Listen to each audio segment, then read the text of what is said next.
늦가을, 비는 세상을 적시듯 내렸다.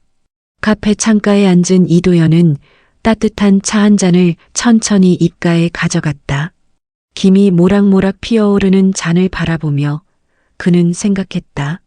이혼 후 처음 맞는 가을이구나. 45. 건축가로서는 나쁘지 않은 커리어를 쌓았지만 남자로서, 아버지로서는 실패한 삶이었다. 아내는 떠났고 딸은 엄마를 따라갔다. 남은 건 텅 빈 아파트와 일뿐이었다. 잔을 내려놓으려던 순간 옆자리에서 일어서던 여성의 손이 그의 팔에 부딪혔다. 구독 버튼을 눌러주시면 매주 감동적인 실제 사연을 들려드립니다. 오늘의 실제 사연을 시작합니다. 뜨거운 차가 테이블 위로 쏟아졌다. 죄송해요. 정말 죄송해요. 여성이 황급히 냅킨을 꺼내 테이블을 닦기 시작했다. 도연은 그녀의 얼굴을 올려다보았다. 30 초반으로 보이는 맑은 눈을 가진 여성이었다. 괜찮습니다. 아니에요. 제가 조심했어야 하는데. 그녀의 목소리에는 진심 어린 미안함이 담겨 있었다. 정말 괜찮아요. 옷에 묻지도 않았고요. 그래도 제가 다시 한 잔 사드릴게요. 뭘 드시던 거예요? 아니, 그럴 필요 없습니다. 아니요, 제 마음이 편치 않아요. 그녀는 웃으며 카운터로 향했다. 잠시 후 그녀는 새로운 차 2잔을 들고 돌아왔다. 저도 앉아도 될까요? 혼자 마시기 그래서. 도연은 고개를 끄덕였다. 그녀가 건넨 잔에서 은은한 향이 퍼졌다. 이건 국화차예요. 마음을 편안하게 해주죠. 저는 한방차를 연구하는 사람이에요. 그래서 향이 특별하네요. 윤혜진이라고 해요. 이도연입니다.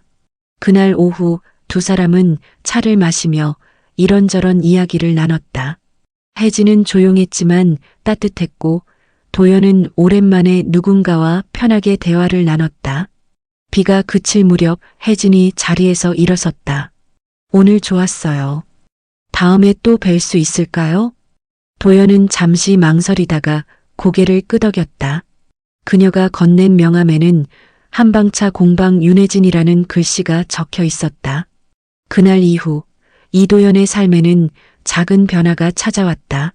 매주 그 카페에서 혜진을 만났고 차를 마시며 서로의 일상을 나눴다.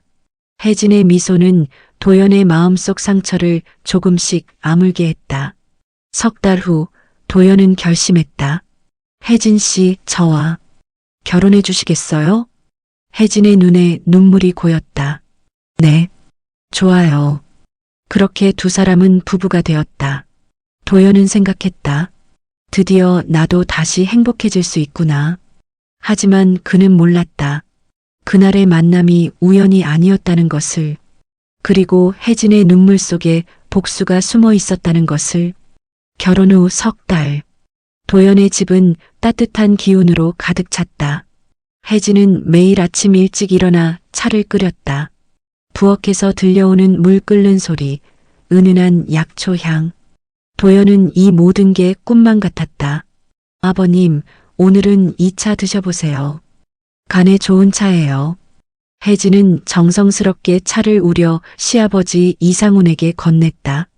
7순을 넘긴 이상훈은 혜진이 건네는 차를 받아들었지만 표정은 굳어 있었다. 고맙네. 짧은 대답. 혜진은 미소를 지었지만 그 미소는 눈까지 닿지 않았다. 도연은 처음엔 아버지가 새 며느리에게 적응하는 시간이 필요하다고 생각했다. 하지만 시간이 지날수록 뭔가 이상했다. 아버지는 혜진이 끓여주는 차를 마실 때마다 얼굴을 찌푸렸다. 아버지, 차가 입에 안 맞으세요? 아니, 괜찮다. 하지만 그의 눈빛은 불편함으로 가득했다. 어느 날 밤 도연은 화장실에 가려다 거실을 지나쳤다. 희미한 불빛이 아버지 서재에서 새어나왔다. 문틈으로 안을 들여다보니 혜진이 아버지의 책장을 뒤적이고 있었다. 뭐 하는 거야? 도연이 문을 열자 혜진은 화들짝 놀라 뒤를 돌아봤다. 아, 당신. 깜짝이야. 이 밤에 여기서 뭐해? 책을 좀 찾으려고요. 한방 관련 서적이 있다고 아버님이 말씀하셔서 밤에 아버지한테 먼저 말씀드리지 않고 혜진의 얼굴에 미세한 당황이 스쳤다. 죄송해요. 낮에 깜빡했어요. 내일 다시 여쭤볼게요. 그녀는 도연의 손을 잡고 방으로 돌아갔다. 하지만 도연의 마음속엔 작은 의문이 싹 텄다. 다음 날 아침 도연은 일찍 출근하는 척하다가 집으로 돌아왔다. 현관문을 조용히 열고 들어서니 혜진이 또다시 아버지 방 앞에 서 있었다. 문 손잡이를 잡고 안을 살피는 그녀의 뒷모습. 도연은 숨을 죽이고 지켜봤다. 혜진은 방 안으로 들어가 서랍을 열었다. 뭔가를 찾는 듯했다. 오래된 사진들, 서류들을 하나씩 꺼내 확인했다. 그녀의 눈빛이 달라져 있었다. 평소의 따뜻함은 온데간데였고 차갑고 날카로운 시선. 마치 먹잇감을 노리는 사냥꾼 같았다. 도연은 뒷걸음질 쳤다. 심장이 빠르게 뛰었다. 아내가 왜 저런 표정을 짓지? 그날 저녁 식탁에 앉은 세 사람.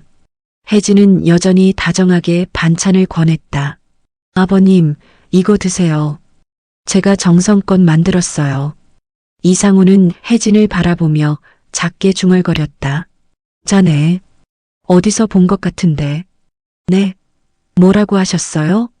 아니, 아무것도 아니야. 하지만 이상훈의 눈빛엔 두려움이 서려 있었다. 도연은 젓가락을 든 채 멈춰 있었다. 아내의 환한 미소 뒤에 뭔가 어둠이 숨어 있는 것만 같았다. 그날 밤 도연은 잠을 이룰 수 없었다. 옆에서 평온하게 잠든 혜진의 얼굴을 바라보며 생각했다. 내가 너무 예민한 건가? 아니면 주말 오후 도연은 아버지와 단둘이 산책을 나섰다. 혜진은 장을 보러 나갔다며 집을 비웠다. 아버지, 요즘 어떠세요? 혜진이가 잘해주죠? 이상우는 한참을 말없이 걷다가 입을 열었다. 도연아, 그의 과거에 대해 아는 게 있나? 과거요?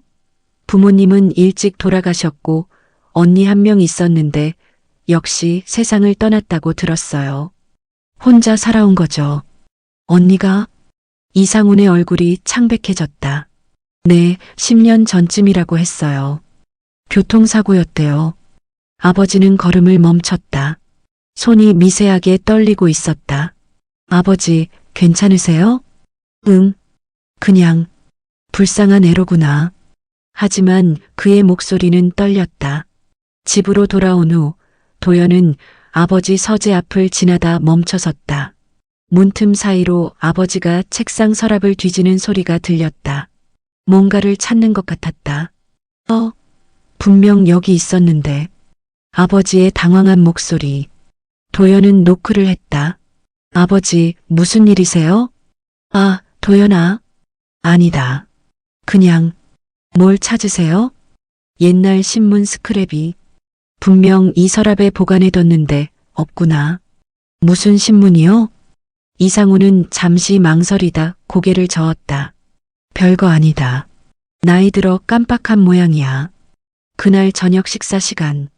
혜진이 물었다. 여보, 이혼하신 이유가 물어봐도 될까요? 전처분이 어떤 분이었는지 궁금해서요. 도연은 잠시 멈칫했다. 우리는 서로 다른 삶을 원했어요. 아내는 화려한 사교계를 원했고 나는 조용한 일상을 바랐죠. 결국 5년 만에 끝났어요. 힘드셨겠어요. 딸을 못 보는 게 제일 힘들어요. 지금 12살인데 명절에나 한 번씩 보죠. 혜진은 도연의 손을 꼭 잡았다. 이제 제가 있잖아요. 새로운 가정을 만들어가요. 그 순간 이상훈이 물잔을 떨어뜨렸다. 유리가 바닥에 부딪혀 깨졌다. 아버님. 혜진이 황급히 일어났다. 하지만 이상훈은 혜진을 뚫어지게 바라보고 있었다. 당신, 정말로 누구요? 아버님, 무슨 말씀이세요? 저 혜진이에요. 아니, 당신 눈빛이 누군가를 닮았어. 아버지, 도연이 아버지를 부축했다. 이상우는 거친 숨을 몰아쉬었다. 내가 미안하네. 요즘 정신이 좀. 그날 밤 도연은 혜진에게 물었다. 당신 언니 어떻게 돌아가셨어요? 혜진의 표정이 순간 굳었다. 왜 갑자기 그걸? 그냥 당신에 대해 더 알고 싶어서요. 혜진은 한참을 침묵하다 입을 열었다. 음주운전 차량에 치였어요. 횡단보도를 건너다가 운전자는 기업인이었어요. 돈으로 무마하고 집행유예 받고 끝났죠. 그 사람 지금은 모르겠어요. 관심도 없어요. 하지만 혜진의 눈엔 차가운 빛이 서려 있었다. 도연은 등골이 오싹했다. 아버지의 불안한 눈빛, 혜진의 차가운 시선, 사라진 신문 스크랩. 모든 조각이 뭔가를 말하고 있었다. 하지만 도연은 그 그림을 맞추고 싶지 않았다. 맞추기가 두려웠다. 밤은 깊어갔고 도연의 불안은 점점 커져만 갔다. 월요일 아침 도연은 평소보다 일찍 일어났다. 어젯밤 아버지의 이상한 행동이 계속 신경 쓰였다. 거실로 나오니 혜진이 이미 부엌에서 차를 끓이고 있었다. 벌써 일어났어요? 응, 일찍 나가야 해서. 혜진은 냄비 뚜껑을 열고 약초를 확인했다. 진한 색의 액체가 보글보글 끓고 있었다. 이게 뭐예요? 아버님 간 건강에 좋은 차예요. 요즘 기력이 없으셔서. 도연은 냄비를 들여다봤다. 낯선 약초들이 떠다니고 있었다. 이거 괜찮은 거죠? 한의원에서 처방받은 건가요? 제가 직접 배합했어요. 걱정 마요. 전 전문가잖아요. 혜진의 미소. 하지만 그 미소가 왜인지 어색하게 느껴졌다. 출근 준비를 하다 도연은 혜진의 가방이 소파에 놓인 걸 발견했다. 지퍼가 반쯤 열려 있었다. 뭔가가 삐죽 튀어나와 있었다. 노트? 주위를 살폈다. 혜진은 여전히 부엌에 있었다. 도연은 조심스럽게 노트를 꺼냈다. 낡은 검은색 노트. 첫 페이지를 펼치는 순간 도연의 손이 얼어붙었다. 이상훈 -70세 -간 질환 유도. 그 아래로 빼곡하게 적힌 약초 이름들. 삽주, 천남성, 부자. 낯선 이름들이 날짜와 함께 기록되어 있었다. 다음 페이지에는 더 충격적인 문장이 있었다. 기억은 무기다. 고통은 정의다. 복수는 완성되어야 한다. 같은 문장이 여러 번 반복되어 있었다. 마치 주문처럼. 도연의 심장이 미친 듯이 뛰었다.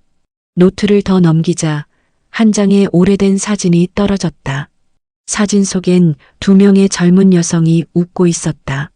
한 명은 혜진이었다. 그리고 옆에 있는 여성은 혜진과 너무나 닮아 있었다. 사진 뒷면에 적힌 글씨. 언니 꼭 기억할게. 혜진. 뭐 하는 거예요?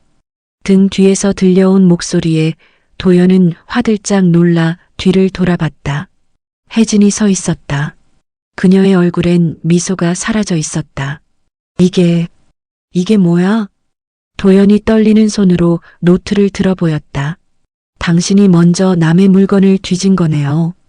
혜진의 목소리가 차갑게 식었다. 설명해줘. 이게 무슨 의미야? 딱히 설명할 필요 없어요. 혜진아, 궁금하면 아버님께 물어보세요. 10년 전 무슨 일이 있었는지. 혜진은 노트를 낚아채듯 가져갔다. 당신 언니, 그 교통사고. 맞아요. 우리 언니를 죽인 사람. 바로 당신 아버지예요. 도연은 말문이 막혔다. 머릿속이 하얗게 변했다. 거짓말이지? 10년 전 이상우는 음주운전으로 횡단보도에서 우리 언니를 쳤어요. 28살이었죠. 그 사람은 돈으로 모든 걸 해결했어요. 집행유예 받고 멀쩡하게 살았죠. 혜진의 눈에서 눈물이 흘러내렸다. 하지만 그 눈빛은 여전히 차가웠다. 그래서 복수하려고 날 만난 거야? 처음엔 그랬어요. 하지만 지금은 뭐? 혜진은 대답하지 않았다. 그저 눈물만 흘렸다. 도연은 뒷걸음질 쳤다. 사랑했던 여자, 새로운 시작이라 믿었던 결혼, 모든 게 거짓이었다. 아버지한테 뭘 먹인 거야? 그 차에 뭐가 들어있어? 아직 아무것도 안 했어요. 거짓말. 도연은 부엌으로 달려가 끓고 있던 약탕기를 확인했다. 진한 갈색 액체, 알 수 없는 냄새. 그 순간 아버지 방에서 신음소리가 들려왔다. 아버지. 도연이 방문을 열었다. 이상훈이 배를 움켜쥔 채 침대에 쓰러져 있었다. 응급실 형광등이 차갑게 빛났다. 도연은 의자에 앉아 두 손으로 얼굴을 감쌌다. 옆에는 혜진이 조용히 앉아 있었다. 둘 사이엔 무거운 침묵만 흘렀다. 보호자 되시는 분?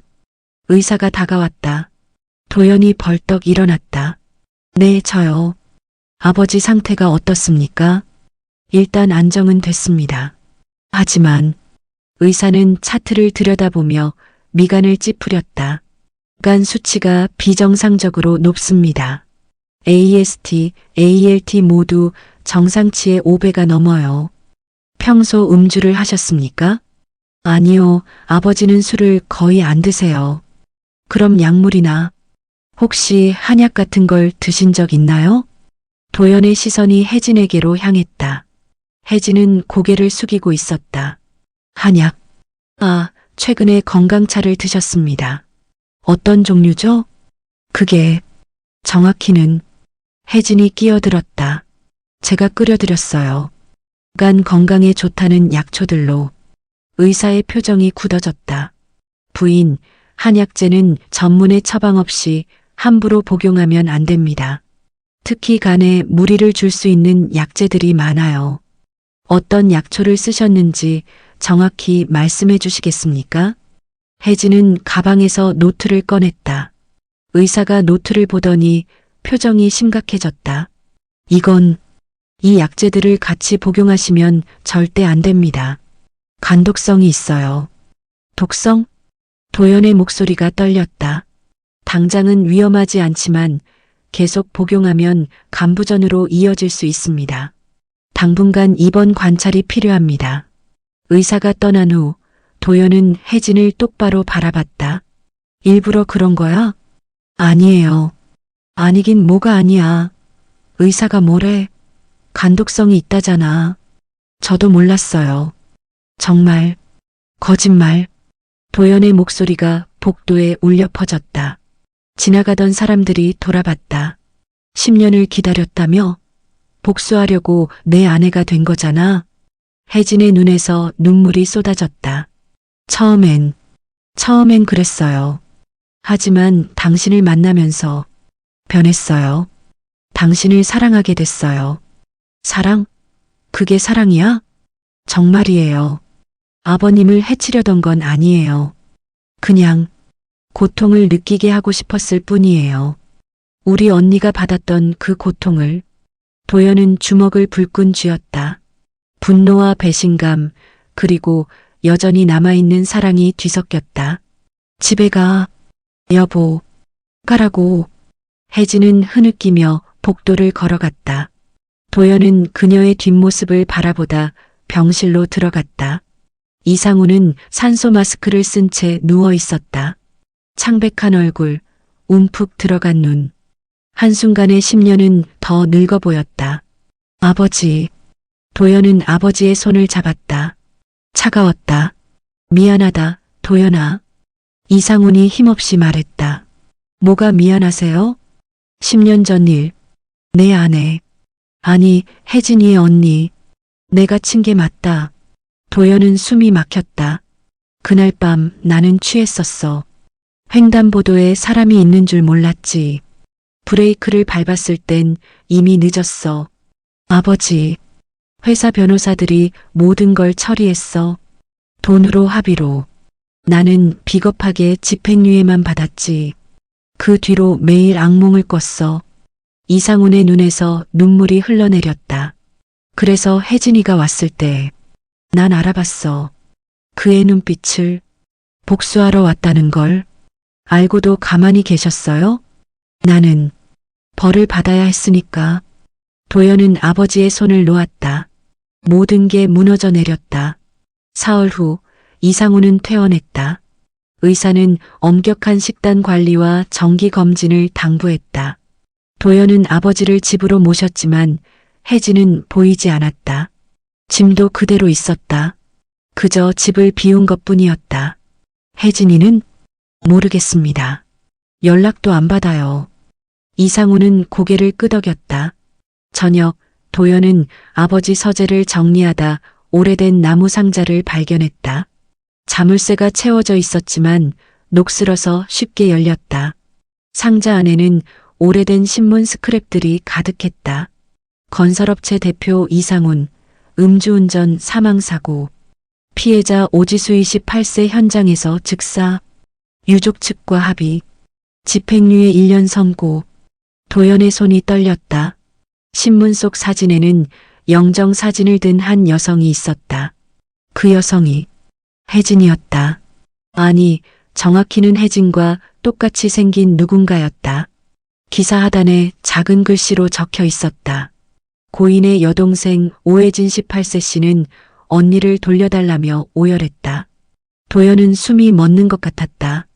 오혜진, 오지수, 혜진의 원래 성은 오씨였다. 윤혜진이 아니라. 더 아래 신문을 뒤적였다. 10년 전 기사들이 시간순으로 정리되어 있었다.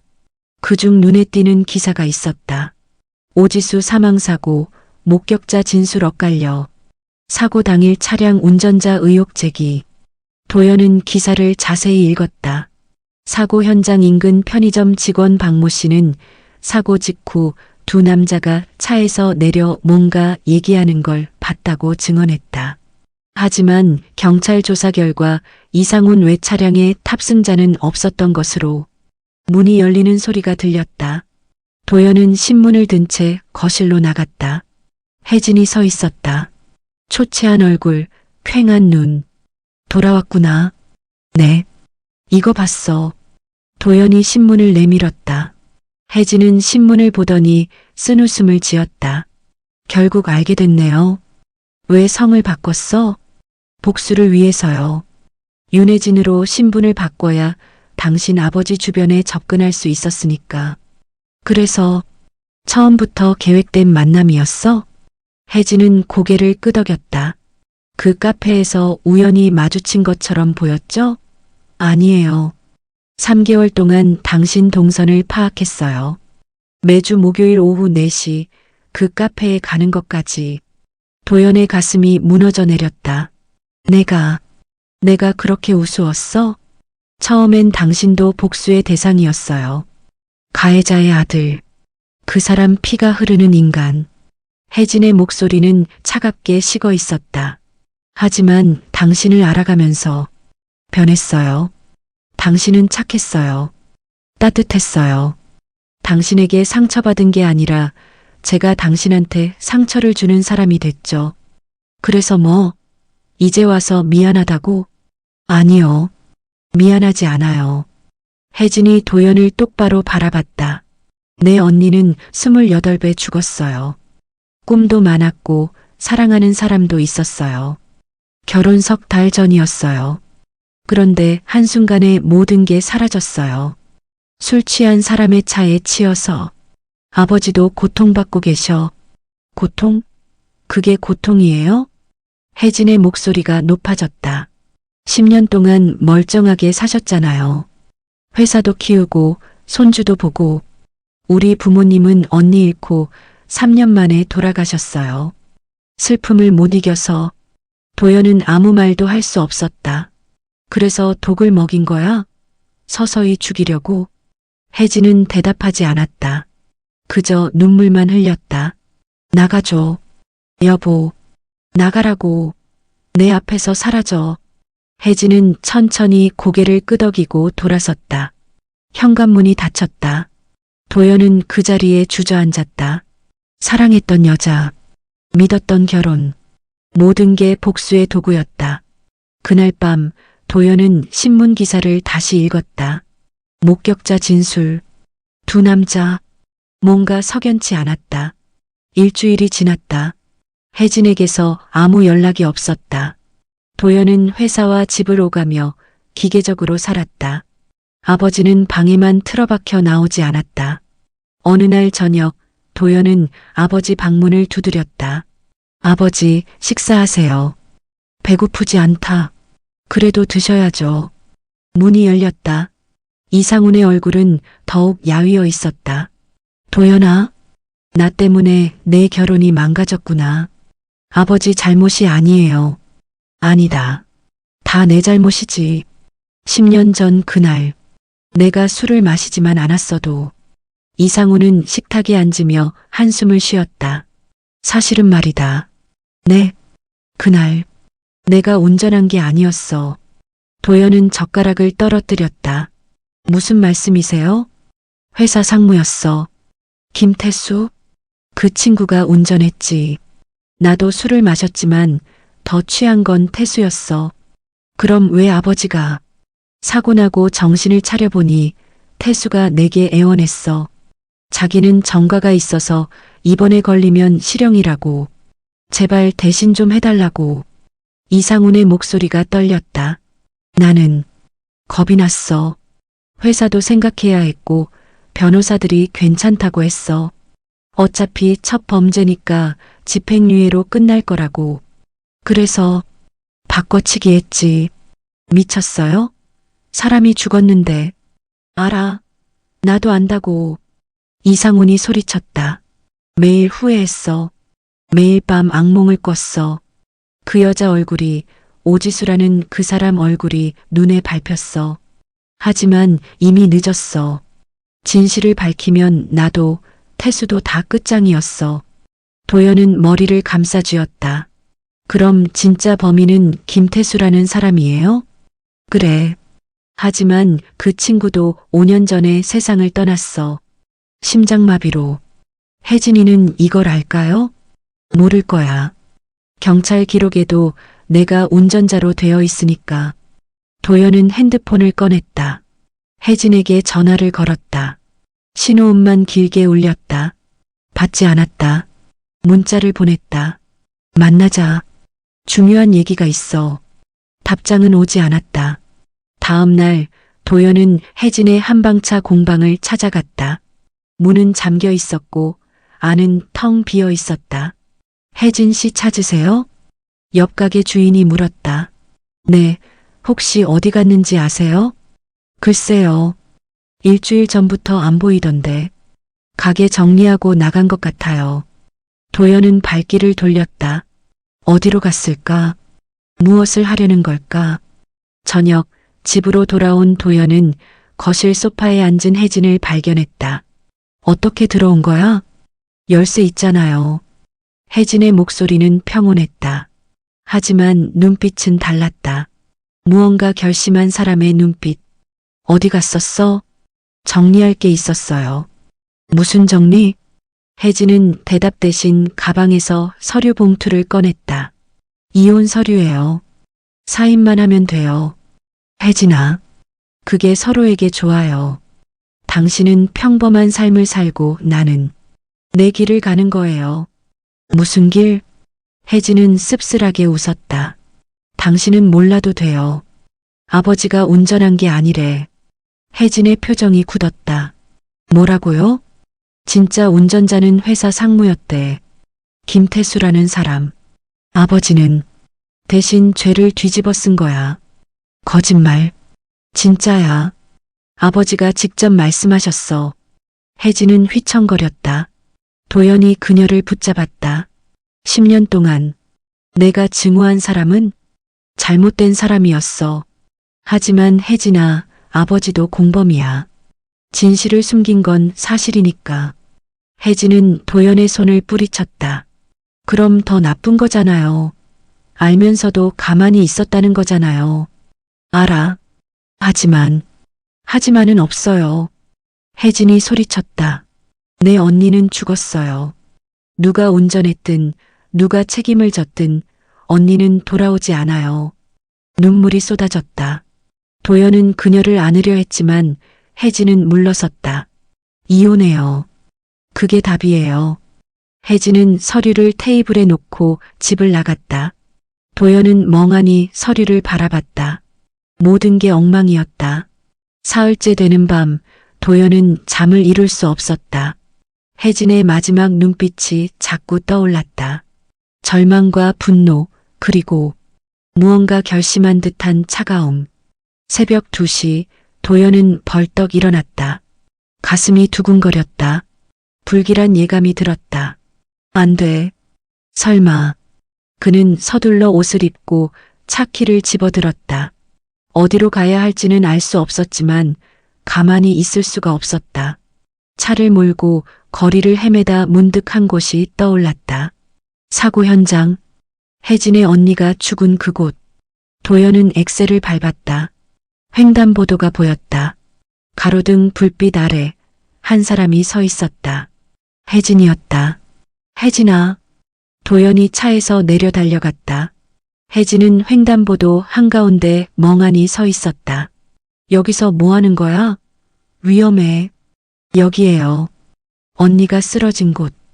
혜진의 목소리는 텅 비어 있었다. 집으로 가자. 응? 10년 전 오늘이에요. 언니가 죽은 날. 도연은 숨이 멎었다. 그랬구나. 그래서 혜진이. 경찰 보고서에 보면요. 언니는 10분 동안 혼자 누워 있었대요. 구급차가 올 때까지 아무도 도와주지 않았어요. 혜진아. 차에 치여 쓰러진 언니를 보고도 사람들은 그냥 지나갔대요. 귀찮아서, 무서워서 언니는 혼자 아파하다 죽었어요. 혜진이 무릎을 꿇었다. 바닥에 손을 짚고 흐느꼈다. 미안해, 언니. 내가 복수도 제대로 못했어. 엉뚱한 사람을 미워했어. 도연은 그녀 옆에 앉았다. 내 잘못이 아니야. 제 잘못이에요. 10년 동안 증오만 키웠어요. 그 증오로 당신까지 이용했어요. 당신 사랑도, 당신 가족도. 나는 괜찮아. 거짓말. 당신 눈빛에 다 보여요. 배신감, 실망, 분노. 도연은 부인할 수 없었다. 사실이었으니까. 하지만 그래도 널 사랑했어. 지금도. 혜진이 도연을 바라봤다. 눈물 범벅인 얼굴. 어떻게 그럴 수 있어요? 저 같은 사람을. 모르겠어. 그냥. 그래. 멀리서 차 소리가 들렸다. 두 사람은 횡단보도를 벗어나 인도로 올라왔다. 도연 씨, 저 당신 아버지한테 약 먹였어요. 도연의 몸이 굳었다. 뭐라고? 입원하기 일주일 전부터 간에 독성 있는 약초들을 조금씩 섞었어요. 미친. 알아요. 저 미쳤어요. 복수에 미쳐서 사람을 해치려 했어요. 도연은 주먹을 불끈 쥐었다. 때리고 싶었다. 아니, 울고 싶었다. 왜 지금 말해? 경찰에 자수하려고요. 그 전에 당신한테 사과하고 싶었어요. 사과로 끝날 문제가 아니잖아. 도연의 목소리가 떨렸다. 알아요. 그래서 벌 받으려는 거예요. 감옥 가든 뭐가 되든. 혜진아, 너. 근데요, 도연 씨. 혜진이 도연의 손을 잡았다. 당신 만나서 진짜 행복했어요. 복수 계획 세울 때는 몰랐어요. 사랑이 이렇게 따뜻한 건지. 당신 옆에 있으면 언니 생각도 잠시 잊을 수 있었어요. 도연은 고개를 돌렸다. 눈물이 날 것 같았다. 그래서 더 미워요. 진심으로 사랑했는데 그 사랑조차 복수의 일부였다는 게. 미안해요. 미안하다고 다 되냐고. 도연이 소리쳤다. 목이 터질 것 같았다. 나도 상처받았어. 내가 날 사랑한 만큼 나도 널 사랑했어. 근데 넌 처음부터 거짓말이었잖아. 아니에요. 사랑은 진짜였어요. 그럼 뭐가 거짓이야? 내 이름, 내 과거, 내 목적, 다 거짓이잖아. 둘은 마주보며 울었다. 사랑했지만 용서할 수 없었다. 이해했지만 받아들일 수 없었다. 경찰서 가자. 내가 데려다 줄게. 혼자 갈 수 있어요. 아니, 내가 데려다 줘야 해. 끝까지 지켜봐야지. 내가 제대로 벌 받는지. 혜진은 고개를 끄덕였다. 두 사람은 차에 올랐다. 아무도 말하지 않았다. 다만 둘 다 알고 있었다. 이게 마지막이라는 것을. 경찰서 조사실. 형광등 불빛이 차갑게 내려앉았다. 혜진은 담담하게 진술했다. 이상훈 씨에게 고의로 간독성 약제를 투여했습니다. 살인 미수죄로 처벌받겠습니다. 형사가 서류를 넘기며 물었다. 피해자 측에서 고소하지 않으면 입건이 어렵습니다. 이도현 씨, 아버님께 확인하시겠습니까? 도현은 고개를 끄덕였다. 복잡한 마음이었지만 법은 법이었다. 잠깐만요. 조사실 문이 열리며 한 남자가 들어왔다. 30대 중반, 날카로운 인상의 남자였다. 누구십니까? 박서우입니다. 기자고요. 이 사건의 중요한 증인입니다.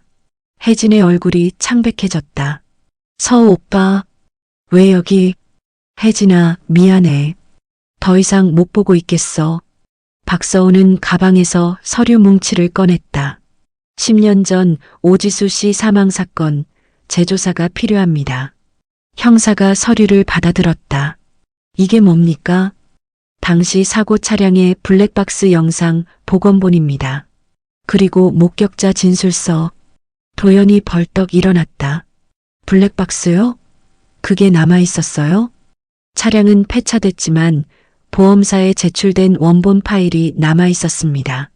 제가 3년 동안 추적했습니다. 영상이 재생됐다. 흐릿하지만 분명했다. 운전석에 앉은 사람은 이상훈이 아니었다. 더 젊은 남자였다. 이 사람이 김태수입니다.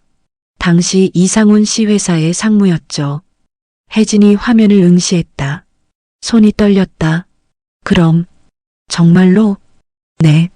실제 운전자는 김태수였습니다. 사고 직후 두 사람이 자리를 바꿨어요.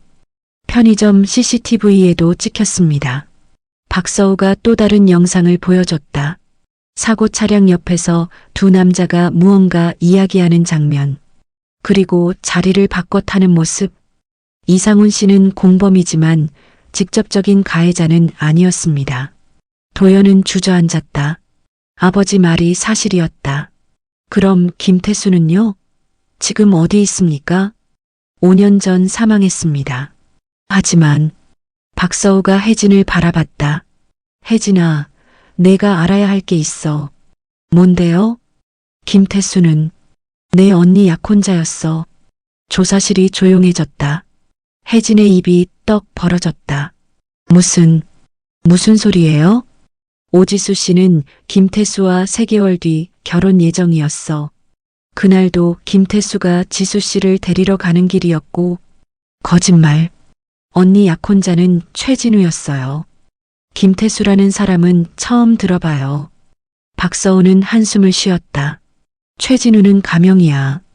김태수의 본명은 김진우고 지수 언니는 그를 최진우로 알고 있었어. 신분을 속인 거지. 왜요? 왜 신분을 숨겨요? 김태수는 기혼자였어. 아내와 아이가 있었지. 지수 언니는 그걸 몰랐어. 혜진은 고개를 저었다. 믿을 수 없었다. 아니에요. 언니는 그런 사람을 사랑하지 않았어요. 증거가 있어. 박서우가 오래된 사진을 꺼냈다.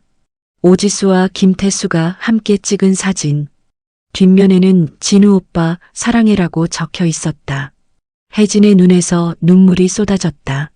그럼 언니를 친 사람은 언니 약혼자였다는 거예요? 그래. 김태수는 술 취해서 약속 장소로 가다가 지수 씨를 쳤어. 자기가 사랑한다던 사람을. 그리고 이상훈에게 죄를 덮어 씌웠지. 도연이 물었다. 왜 이제야 이걸 밝히는 겁니까? 혜진이가 잘못된 복수를 하고 있었으니까요. 이상훈 씨는 공범이지만 혜진이가 증오해야 할 진짜 대상은 이미 죽었어요. 혜진은 바닥에 주저앉았다. 10년. 10년 동안 잘못된 사람을 미워한 거예요? 미안해, 혜진아. 진작 말했어야 했는데. 오빠는 알고 있었어요? 언니 약혼자가 범인이라는 걸. 박서우는 고개를 끄덕였다.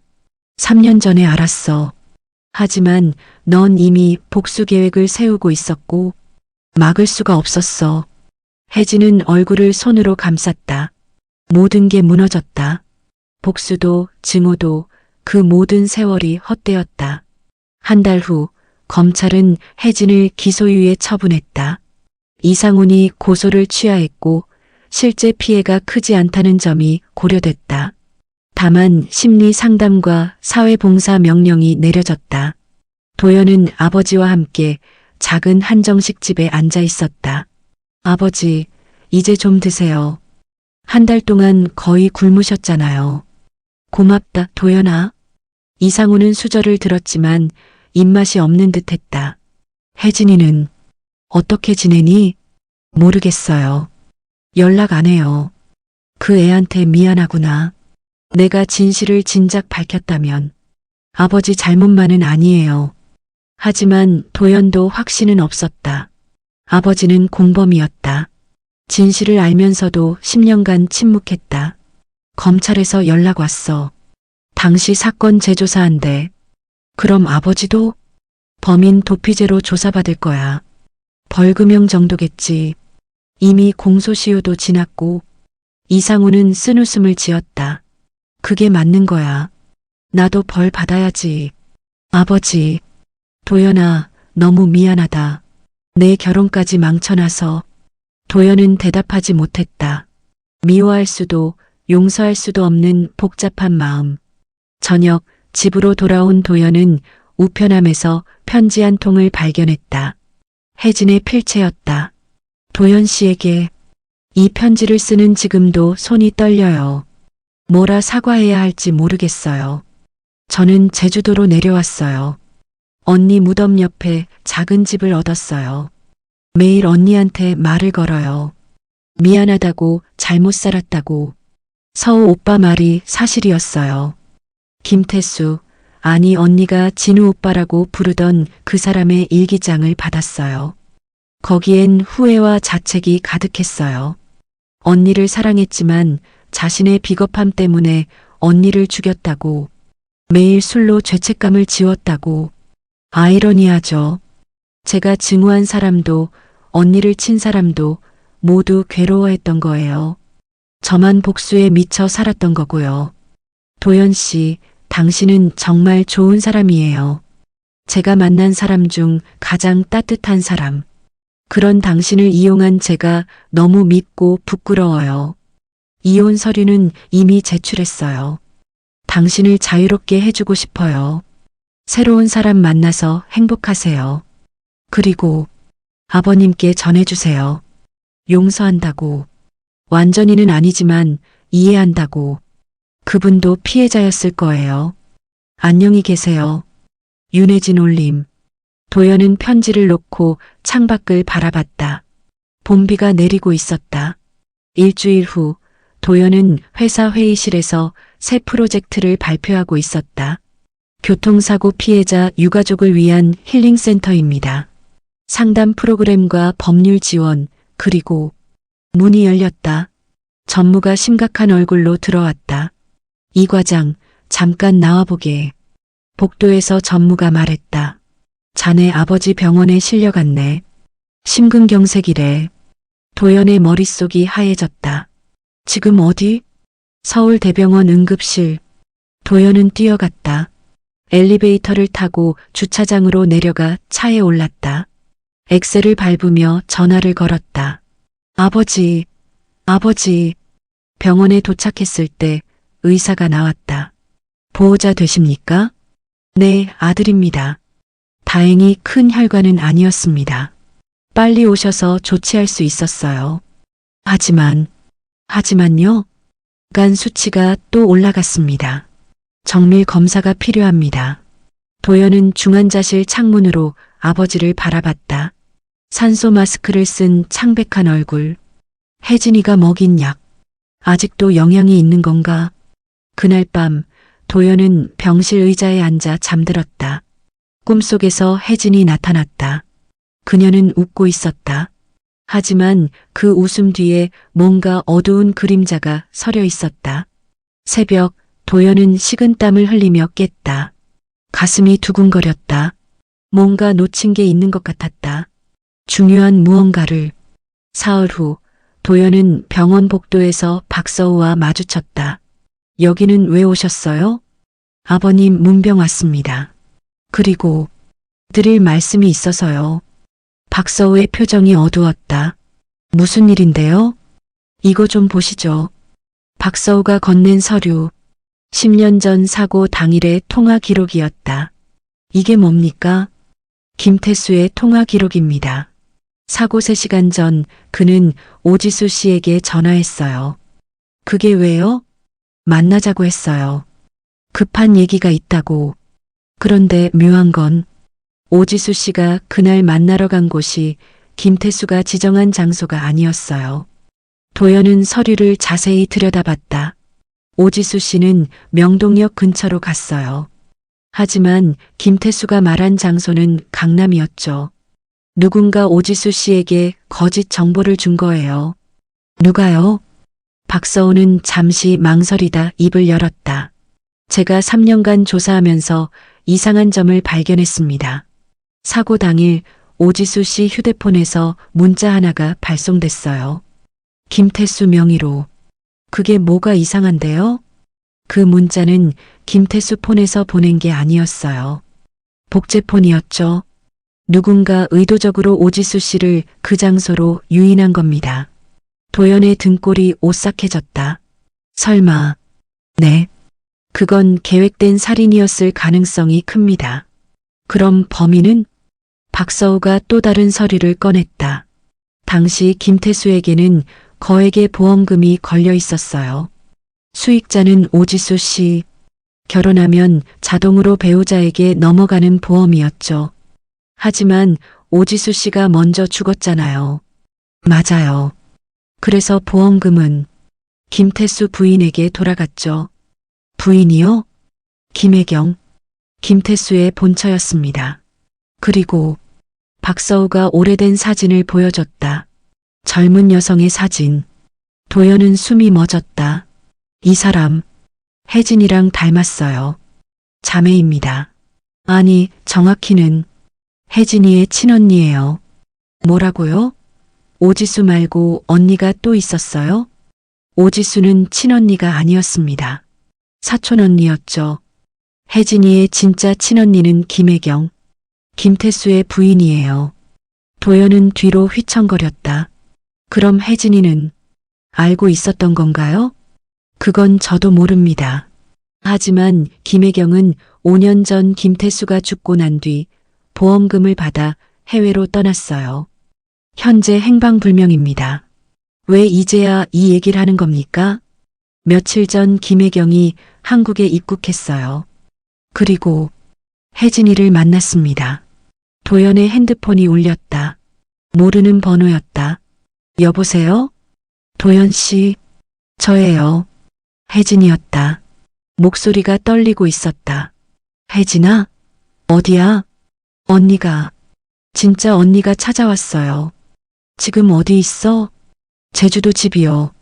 근데 언니가 이상한 얘길. 도연 씨 무서워요. 무슨 얘기? 언니가 지수 언니를 죽였대요. 일부러 그 장소로 보냈대요. 김태수 명의로 문자 보내서 전화가 끊겼다. 혜진아, 혜진아. 도연은 박서우를 돌아봤다. 제주도, 지금 당장 가야 해요. 제가 경찰에 연락하겠습니다. 도연은 뛰기 시작했다. 아버지 병실로 들어가 황급히 말했다. 아버지, 급한 일이 생겼어요. 다녀올게요. 공항으로 가는 택시 안, 도연은 다시 혜진에게 전화를 걸었다. 받지 않았다. 제발, 제발 무사해라. 비행기를 타고 제주도로 향하는 동안 도연의 머릿속은 복잡했다. 혜진은 알고 있었을까? 친언니가 오지수를 죽였다는 걸? 아니면 정말 모르고 있었을까? 그리고 지금 두 자매는 무슨 대화를 나누고 있을까? 도연은 창밖을 바라봤다. 구름 사이로 제주 바다가 보였다. 어둠이 내리고 있었다. 제주공항에 도착했을 때는 밤 9시였다. 경찰차 사이렌 소리가 멀리서 들렸다. 도연은 택시를 타고 혜진의 집으로 향했다. 바닷가 근처 작은 단층 집. 불이 켜져 있었다. 혜진아. 도연이 문을 두드렸다. 안에서 발소리가 들리더니 문이 열렸다. 혜진이 서 있었다. 눈이 퉁퉁 부어 있었다. 도연 씨, 어떻게, 괜찮아? 다친 데 없어? 네, 괜찮아요. 거실에는 30대 후반의 여성이 소파에 앉아 있었다. 혜진과 닮았지만 눈빛이 더 날카로웠다. 김혜경 씨? 누구세요? 혜진이 남편. 아니, 전 남편입니다. 혜경은 쓴웃음을 지었다. 남편이요? 이엔 사람을 이용하는데 천재거든요. 조심하세요. 언니. 혜진이 소리쳤다. 도연은 둘 사이에 섰다. 무슨 일이 있었어요? 혜진이 떨리는 목소리로 말했다. 언니가 모든 걸 계획했대요. 지수 언니를 그 장소로 유인한 것도, 김태수가 술 마시게 한 것도, 보험금 때문에. 닥쳐. 혜경이 소리쳤다. 넌 아무것도 몰라. 김태수가 뭘 했는지. 그 남자는 나한테도 거짓말했어. 바람 피우고 다른 여자랑 결혼하겠다고. 그래도 사람을 죽일 수는 없잖아요. 죽이려던 건 아니었어. 그냥 결혼을 막으려고 했을 뿐이야. 근데 김태수가 술을 너무 많이 마신 거야. 사고가 난 거지. 도연이 물었다. 그럼 이상훈 씨에게 죄를 뒤집어 씌운 것도 당신 계획이었어요? 혜경은 대답하지 않았다. 김태수한테 시킨 거죠? 이상훈 씨한테 죄를 넘기라고. 그래야 당신은 의심받지 않으니까. 증거 있어요? 다 옛날 일이에요. 김태수도 죽었고 이제 와서 뭘 어떻게 하겠어요? 밖에서 경찰차가 멈춰섰다. 박서우와 형사들이 들어왔다.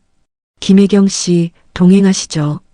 살인교사 혐의로 조사받으셔야 합니다. 혜경은 체념한 표정으로 일어섰다. 문 앞에서 혜진을 돌아봤다. 미안해, 혜진아. 언니가 너무 엉망으로 살았지? 언니, 그래도 너만큼은 행복했으면 했어. 근데 넌 복수에 미쳐 살더라. 나처럼. 혜경이 끌려나간 후 집은 조용해졌다. 혜진은 바닥에 주저앉아 울었다. 다 제 잘못이에요. 제가 진실을 제대로 알아봤어야 했는데. 도연은 그녀 옆에 앉았다. 내 잘못 아니야. 아니에요. 저는 증오에 눈이 멀어서 아무것도 보지 못했어요. 도연 씨도 아버님도 진실도 이제라도 알았잖아. 혜진은 도연을 바라봤다. 용서해 줄 수 있어요? 도연은 한참을 침묵했다. 모르겠어. 솔직히 아직도 화나고 배신감 들어. 하지만 너도 피해자였어. 잘못된 진실에 왜곡된 복수에. 4개월 후 서울 강남의 작은 재단 사무실. 오지수 기념 교통사고 피해자 지원 재단이라는 간판이 걸려 있었다. 도연은 유가족 상담을 마치고 사무실을 나왔다. 봄바람이 불었다.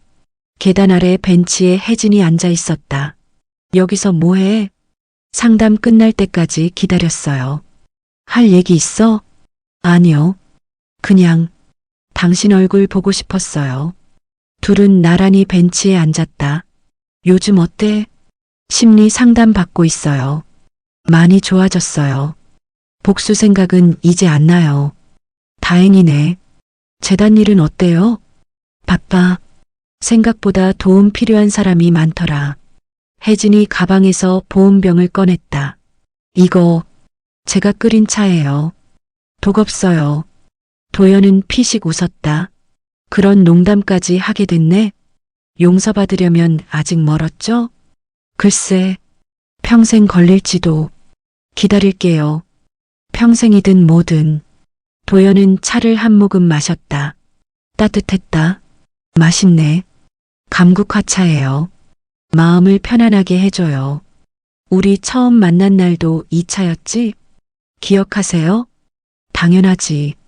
둘은 말없이 차를 마셨다. 봄 햇살이 따스하게 내려앉았다. 완벽한 용서는 아니었다. 완전한 화해도 아니었다. 하지만 시작이었다. 증오 대신 이해를, 복수 대신 치유를, 어둠 대신 빛을 향해 걸어가는 도연 씨, 응? 다시 시작할 수 있을까요? 도연은 하늘을 올려다봤다. 구름 사이로 햇살이 쏟아졌다. 천천히, 아주 천천히. 혜진은 고개를 끄덕였다. 그것만으로도 충분했다. 차 향기가 봄바람에 실려 퍼졌다. 쓰디쓴 과거를 뒤로하고 두 사람은 조용히 앞을 바라봤다. 그리고 이 이야기가 누군가의 가슴에 남는다면 조용히 나누어 보시기 바랍니다.